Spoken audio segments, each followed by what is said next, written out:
জলবায়ু পরিবর্তন ট্রাস্টের ৮,৮৯১ প্রকল্পে ২,১১০ কোটি টাকার দুর্নীতি হয়েছে আওয়ামী লীগ আমলে। গবেষণা প্রতিবেদনে এ তথ্য জানিয়েছে টিআইবি। রাজধানীর ধানমন্ডিতে সংস্থাটির নির্বাহী পরিচালক জানান, ২০১০ থেকে ২০২৪ সাল পর্যন্ত সিদ্ধান্ত গ্রহণ প্রক্রিয়ায় অনৈতিক হস্তক্ষেপ করেন মন্ত্রী প্রতিমন্ত্রীরা।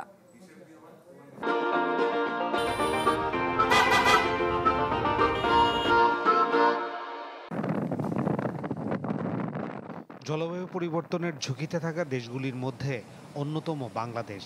ফলে হুমকিতে প্রাণ, প্রকৃতি ও আর্থসামাজিক উন্নয়ন।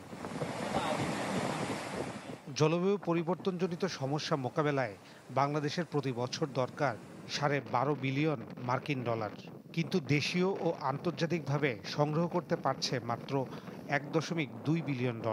আর সেই অর্থ নিয়েও হয়েছে নয়ছয়। শেখ হাসিনা সরকারের ২০১০ থেকে ২০২৪ সাল পর্যন্ত জলবায়ু অর্থায়ন তহবিল নিয়ে গবেষণা চালায় ট্রান্সপারেন্সি ইন্টারন্যাশনাল টিআইবি।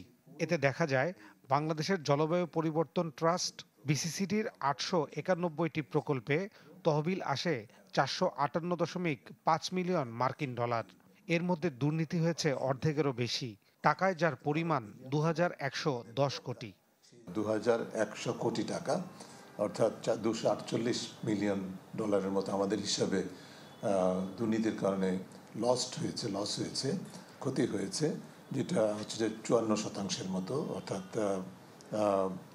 মোট যে ব্যয়িত বা অর্থায়ন যেটা অংশটা করা হয়েছে অর্থ জলবায়ু তহবিল থেকে, ট্রাস্ট ফান্ড থেকে, তার ৫৪% ক্ষতিগ্রস্ত হয়েছে। গবেষণার প্রতিবেদনে বলা হয়, প্রকল্প অনুমোদনে ঘুষ ও অবৈধ লেনদেন হয়েছে ১৭৫ কোটি টাকা। আর যোগসাজশ, ঠিকাদার নিয়োগ ও সাবকন্ট্রাক্টে দুর্নীতি হয়েছে ৫৯৯ কোটি টাকা।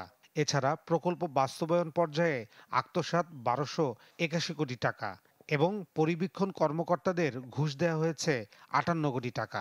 ক্ষমতায় রাজনৈতিক শক্তি থাকে, কাজে তাদের সহ্য, কারণ আপনারা দেখছেন যে স্বার্থের দ্বন্দ্বের কথাটা যে বারে বারে বলছি, সেটা কিন্তু তারাই জড়িত এবং তারাই কিন্তু সিদ্ধান্ত গ্রহণ প্রক্রিয়াকে প্রভাবিত করে, দুর্নীতির সুযোগ তৈরি করে এবং তারা নিজেরা লাভবান হয়।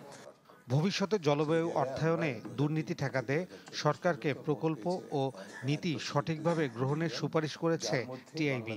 নিজস্ব অর্থ হচ্ছে ৪০০। ফয়সাল হোসেন, চ্যানেল 24, ঢাকা।